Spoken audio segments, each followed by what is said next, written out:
एक और खौफनाक चीज़ के बारे में पूछना है आपसे। हाँ काला पानी, गए थे वहाँ?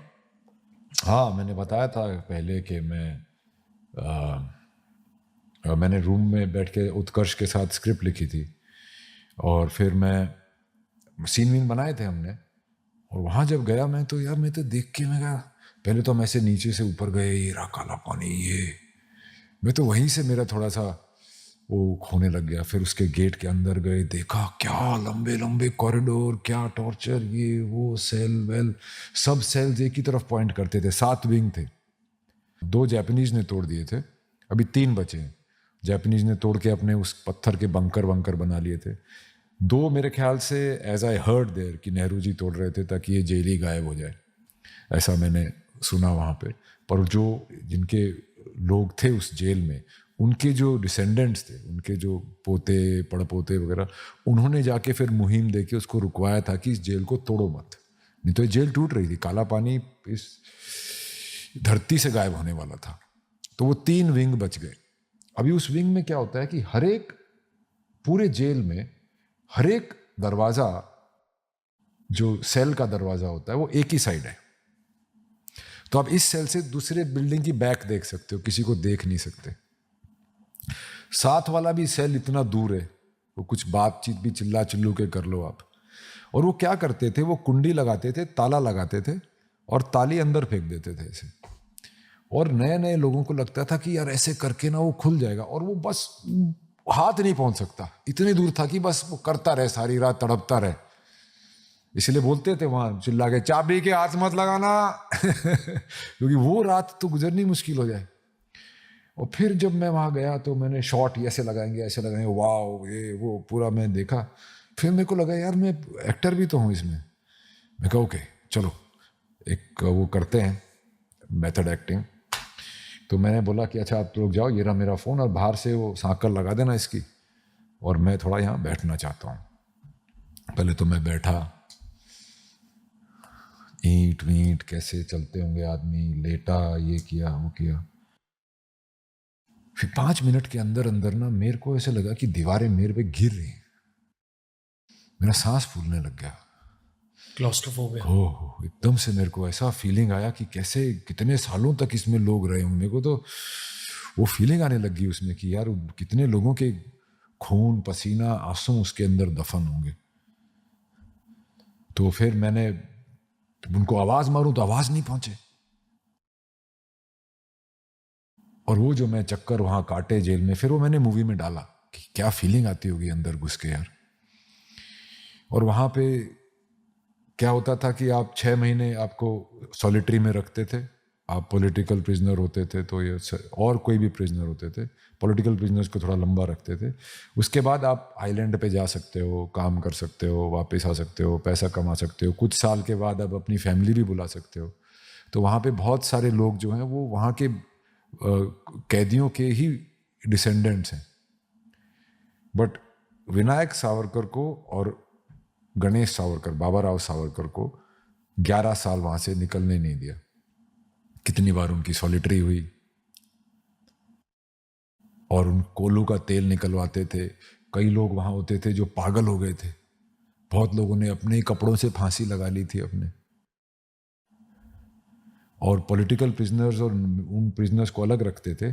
और वहां पे क्या ना, पठान वार्डर्स थे, और अंग्रेजों ने ना जानबूझ के ये लगा रखे थे वहां पे हिंदुओं के ऊपर।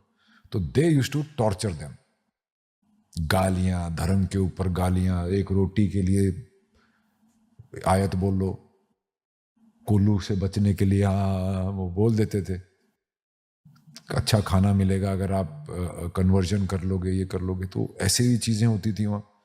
फिर बैरी करके वहाँ पे एक जेलर होते थे, वो बड़े खूंखार होते थे, था वो बड़ा पोलाइट वोलाइट ऐसे ऐसे करता था, पर बहुत ही ज़्यादा वो। तो उस विनायक और उनकी बहुत टसन रहती थी। मिर्ज़ा एक थे वार्डर, और विनायक, और बैरी। और अब 11 साल वहाँ रहे। पहले तो मुझे वहाँ पहुँचा तो मुझे लगा यार पूरी पिक्चर इसी में बना देता ना, तो भी कम थी।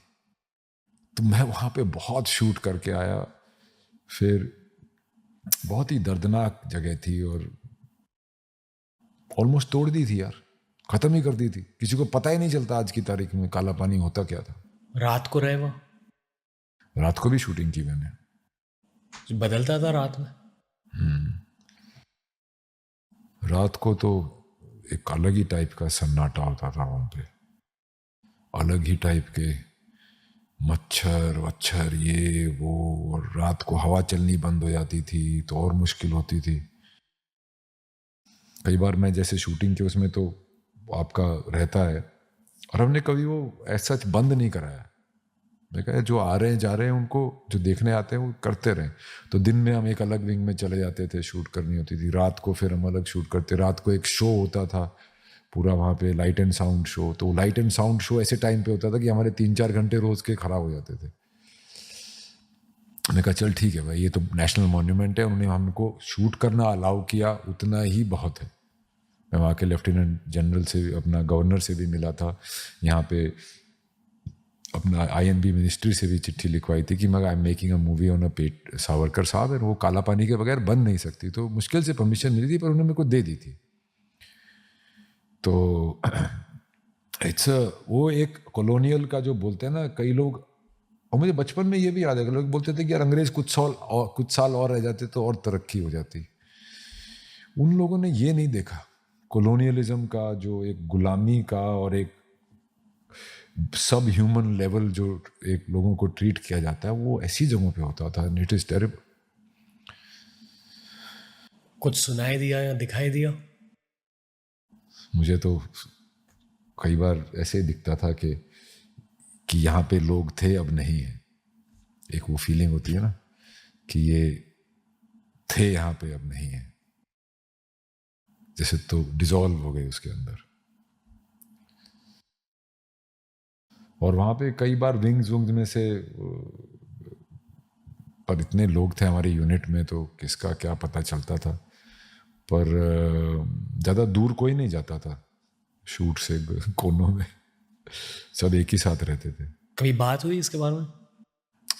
नहीं यार, मेरे को तो फुर्सत ही नहीं थी यार। मैं तो रात को 4 घंटे सोता था सारा, पहले जाके उस दिन का क्या करना है, फिर खुद की भी एक्टिंग, फिर अगले दिन की प्लानिंग, फिर अरे यहाँ पे सन आ गया, ये चला गया, कुछ देर के लिए ये बंद हो गया, ये खराब हो गया।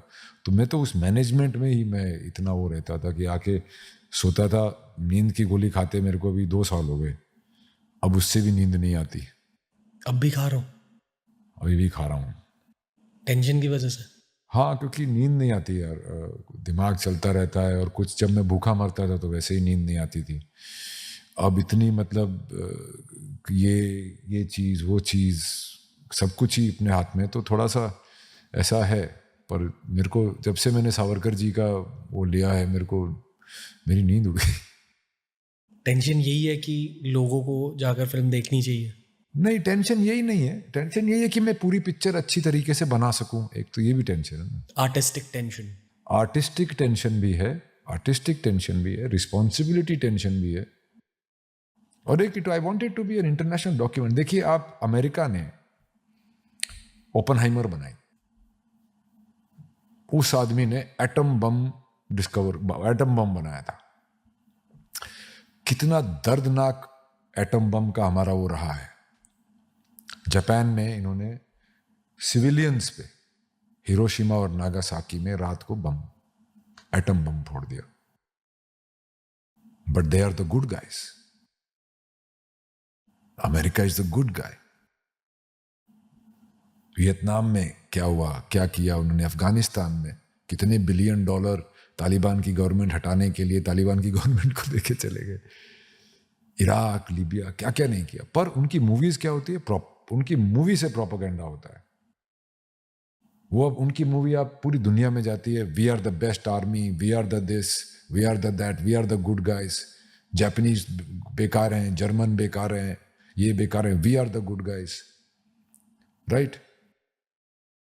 और ये हिस्ट्री में भी यही है, क्योंकि हिस्ट्री उन्हीं ने लिखी है ना, राइट। पर ऐसा नहीं है। वो तो ये भी कहते हैं कि एलियन सिर्फ अमेरिका में आते हैं, उनको बाहर से सिर्फ अमेरिका ही दिखता है और कोई कंट्री नहीं दिखता। तो वही तरीके से जब वो अपने ओपनहाइमर को या ट्रूमन को या इसको सबको वो अपने हीरोज़ के बारे में एक्सप्लोर करते हैं, पिक्चरें बनाते हैं और दुनिया देखती है उनको, हम अपने हीरोज़ को नीचे दिखाने में लगे रहते हैं because of political vendetta. I don't know whether ये ह्यूमन नेचर है या इंडियन नेचर है, पर जब कोई टॉप तक पहुंच जाता है ना, बाकी बहुत सारे लोग उन्हें नीचे खींचने की कोशिश करते हैं। ये तो ह्यूमन नेचर है। ह्यूमन नेचर है। आई फील कि अमेरिका में थोड़ा सा कम होता है ये, थोड़ा सा कम, कंप्लीटली कम नहीं।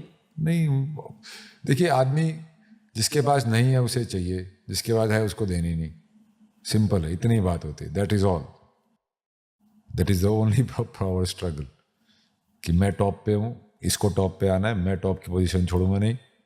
वो तो हर जगह होता है, पर ये अमेरिका का जो एक मूवीज़ का प्रोपेगेंडा है, जो एक अमेरिका ने अब हमको एक तो इस क्वालिटी की पिक्चर, मैंने एक्चुअली ये पिक्चर इसलिए ऐसी क्वालिटी की इसलिए बनाई है कि इसको इंटरनेशनल ऑडियंस भी अगर देखेंगे ना तो क्वालिटी की पिक्चर है, थुका चेपी नहीं है कहीं पे, लुक्स बेग मैंने बनाई है।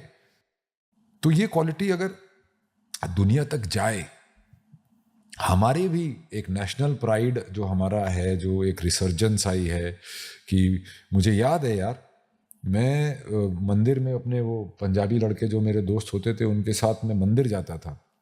मंदिर जाके हम तिलक विलक लगा देते हैं, पुजारी सब आके साफ कर देते थे उसको। हिंदू सिंबलिज्म ठीक नहीं थी इतने साल, अब हिंदू सिंबलिज्म रिसर्जेंस पे है। तो ये बहुत ही एक अजीब सी चीज है हमारे देश में, कॉलोनियल हैंगओवर है कि पर अभी बदल रहा है। देखो, अभी हमारा देश दुनिया में हमारी से होने लगी है, इकोनॉमी हमारी बढ़ रही है, पॉपुलेशन बढ़ी है, यंग पॉपुलेशन है। दूसरा, हमारी डिप्लोमेसी थोड़ी सी स्ट्रांग हो गई है, मस्कुलर हो गई है, वो है। और तीसरा, हम बहुत सशस्त्र हैं आज, हमारे वेपन्स मॉडर्न हो गए हैं, हमारी आर्मी के पास मॉडर्न गन्स, तोपें, टैंक, ये वो सब मॉडर्न हो गया। हम खुद अपने वेपन्स बना रहे हैं, और ये सपना सावरकर जी का था कि हम सशस्त्र हों। तो आई एम श्योर कि लोग ये फिल्म देखेंगे। All the best for the film भाई। Thank you. बहुत सारे लोग देखने जाएंगे, and thank you for your time and presence. Thank you brother. Thank you. हमारी ऐसी और इन्फॉर्मेटिव वीडियो के लिए चैनल को लाइक एंड सब्सक्राइब करें।